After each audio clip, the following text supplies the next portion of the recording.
August বিপ্লবের পর প্রথম ঈদ। সারা দেশে আনন্দের বন্যা। বাজারে নেই পণ্যমূল্যের জুলুম, মহাসড়কে নেই যানজটের আতঙ্ক। বিদ্যুৎ যে যায় ভুলেই গেছে মানুষ। থানায় নেই পুলিশি হুঙ্কার। বিনোদন কেন্দ্রগুলো উপচে পড়েছে ভিড়। সরকারি ঈদগাহে নেই বাধ্যতামূলক এক ব্যক্তি আর তার পরিবারের বন্দনার বয়ান। এত কিছুর পরেও ডুকরে কাটছে শহীদ পরিবারগুলো। আপনার কয়েকটি সন্তান? আমার 2টা সন্তান। আচ্ছা, ওদের বয়স কেমন? একটা ছেলের 15 বছর, একটা 3.5 বছর। একটা 3.5 বছর আর একটা 15 বছর। 15 বছর। আজকে মিরাজুল ইসলাম নেই, এই বাচ্চাগুলোকে কে দেখবে? বাচ্চাগুলোর তো দেখার মতন কেউ নাই। আমাদের তো পরিবারে শুধু আমার হাজবেন্ডই ছিল আমাদের পরিবারের প্রধান কর্মকর্তা। ও আনতো। আমরা খুব নিম্ন ঘরের ছোট ফ্যামিলি। ও একটু কষ্ট করে দিন পার করতাম ঠিকই, কিন্তু আমাদের সুখ সমৃদ্ধ ভরা ছিল আমাদের এই সংসারটা। আয় একটু কম ছিল, কিন্তু আমাদের সংসারটা ভালোবাসা খুব জড়াই ছিল। ছোট বাচ্চাটা কি ঈদের দিনে বাবাকে খুঁজেছিল? সকালবেলা রাত্রেবেলা তো ঘুমাই নেই, রাত্রে অনেক রাত পর্যন্ত জাগনা ছিল। যখন মাগরিব মানে যখন আজান দিতেছে ফজরের, তখন বাবা করে ডাকে? বাবা বাবা করে আমার আব্বু আসতেছে না কেন আজকে, যে আমার আব্বু আম্মু এইবার ঈদে আমাদেরকে বাজারে নিয়ে গেছিল, বাজার করতে গেছিল আমাকে নিয়ে, তোমাকে নিয়ে, আজকে কেন আব্বু আসে না? প্রশাসন থেকে কোনো সহায়তা পেয়েছিলেন ঈদে? প্রশাসন থেকে চাল ডাল, একটু তেল লবণ মরিচ, অর্থনৈতিক টাকা পয়সা? অর্থনৈতিক টাকা পয়সা দেয়নি দেয়নি। আমাদেরকে, সরকার থেকে কোনো কিছু দেয়নি। এবার ঈদে কোনো কিছুই দেয়নি? না। স্বামী ছাড়া প্রথম ঈদ।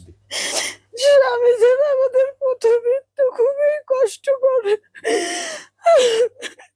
আপনার স্বামীকে যারা হত্যা করেছে তাদের কি চান? তাদের আমি বিচার চাই, অতি দ্রুত আমি বিচার চাই আমার স্বামীর হত্যার। আজকে আমার স্বামী নাই, আজকে আমার পাশে কেউ নাই। আমার স্বামী ছাড়া আমার কেউ ছিল না। আপনার স্বামীকে কারা হত্যা করেছে বলে মনে করেন? কার নির্দেশে হয়েছে বলে মনে করেন? আমার স্বামীকে হাসিনার নির্দেশে আমার স্বামীকে হত্যা করা হয়েছে। আমি চাই না যে আমার এই সরকার আমাদের দেশে আর ফিরে আসুক, আমি চাই না। আমি যদি ওনাদের সামনে প্রেজেন্ট হতে পারতাম, তাইলে বলতাম যে আমার স্বামীর কি দোষ ছিল, কি অপরাধ ছিল, এই দেশের জনগণ হওয়ার কি অপরাধ ছিল আমার স্বামীর, এর জন্য তারা নির্বিঘ্নে গুলি করে হত্যা করার দরকার ছিল কি আমার স্বামীকে? আমাদের আজকে স্বামী ছাড়া আমার 2টা বাচ্চা, আমার ছোট ছোট 2টা বাচ্চা, এই বাচ্চাদেরকে নিয়ে আমি কোথায় যাব, কার কাছে যাব, আমি কার কাছে বিচার চাইবো? আমি প্রধান উপদেষ্টার কাছে বিচার চাই। আমি সাংবাদিকদের। আপনি ভোট আগে চান না বিচার আগে চান? আমি বিচার আগে চাই, ভোট পরে চাই। কোনো ভোট হবে না, বিচারের আগে সমস্ত শহীদ ভাইদের, বাংলাদেশে যতগুলো শহীদ হয়েছে, এই শহীদের বিচারের আগে কোনো নির্বাচন হবে না। আমার এটাই চাওয়া পাওয়া, আমি চাই, এটা চাই, মনে প্রাণে আমি এটা চাই। বড় ছেলেটার স্কুলের খরচ কে চালাচ্ছে? বড় ছেলেটার স্কুলের খরচ তো ওই যে যেগুলান টাকা পয়সা দিছিল ওগুলান দিয়েই চলতেছে। জামায়াতের থেকে 2 লাখ টাকা দিছিল, জুলাই স্মৃতি ফাউন্ডেশন থেকে দিছিল 2.5 লক্ষ টাকা, ওগুলানেই ভাঙে ভাঙে আমি বাচ্চাদের লেখাপড়া করতেছি। আজকে 9 মাস পর্যন্ত ওগুলানে ভাঙে ভাঙে আমি খাচ্ছি। আমার তো খাওয়া পড়ার কেউ নাই, আমার হাজবেন্ড ছাড়া তো আমার কেউ ছিল না। আমার 3 মেয়ে বড়, তারপরে ছেলের মধ্যে ওই ছেলেই বড় ছিল, সাজ্জাদ হোসেন বড় ছিল, ওর ছোট আরেকটা ছেলে। তাহলে আপনার সাজ্জাদ হোসেনের বিয়ে হয়েছিল? হ্যাঁ, বিয়ে হয়েছে, একটা বাচ্চা আছে। ওর একটা বাচ্চা আছে? কয় মাসের বাচ্চা? বাচ্চাটা 5 বছর। 5 বছরের বাচ্চা? আচ্ছা, 5 বছরের বাচ্চা। আপনার আবার এক ছেলে? এক ছেলে, হ্যাঁ। আচ্ছা, যে শহীদের মা, আপনার সন্তানের রক্তের উপরে দাঁড়িয়ে আজকের সরকার, তো আপনার এই সরকারকে এখন পর্যন্ত আপনার কিরকম মনে হচ্ছে, কেমন কাজ করছে সরকার? দিছে তারেক জি আমাদের 10,000 টাকা মার্কেট করার জন্য দিছে, তারপরে ঈদের বাজার দিছে। সরকার থেকে কিছু? সরকার থেকে দেওয়ার মধ্যে 5,000 দিছে, ডিসি অফিস থেকে 5,000 দিছে।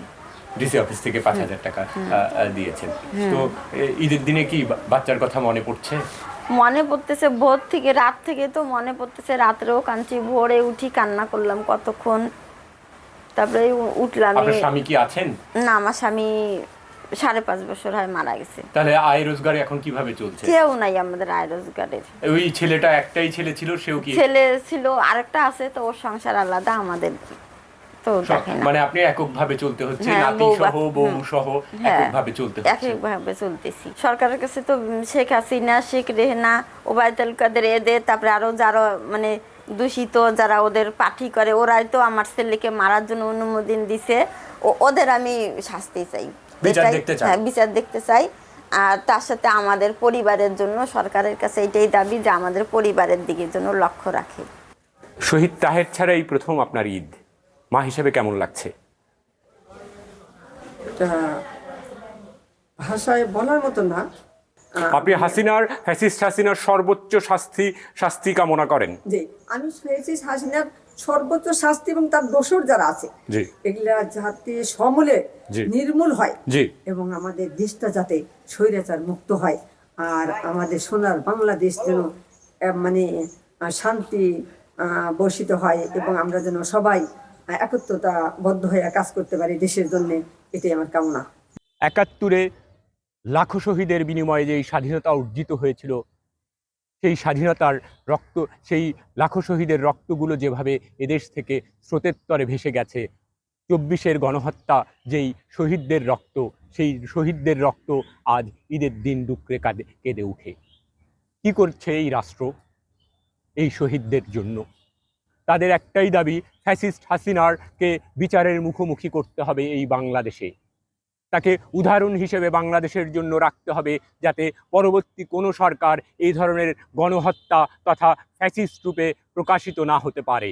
আর তাদের আরেকটি কথা হচ্ছে গিয়ে যে তাদের অর্থনৈতিক নিরাপত্তাকে যেমন দেখতে হবে, ঠিক তেমনিভাবে স্বৈরাচারী ফ্যাসিস্ট হাসিনার বিচারের পূর্বে কোনো ধরনের জাতীয় নির্বাচনকে তারা দেখতে আগ্রহী নয়। এখন দেখার বিষয় চলমান রাজনৈতিক দলগুলো এই শহীদের রক্তের প্রতি কতটুকু শ্রদ্ধাশীল।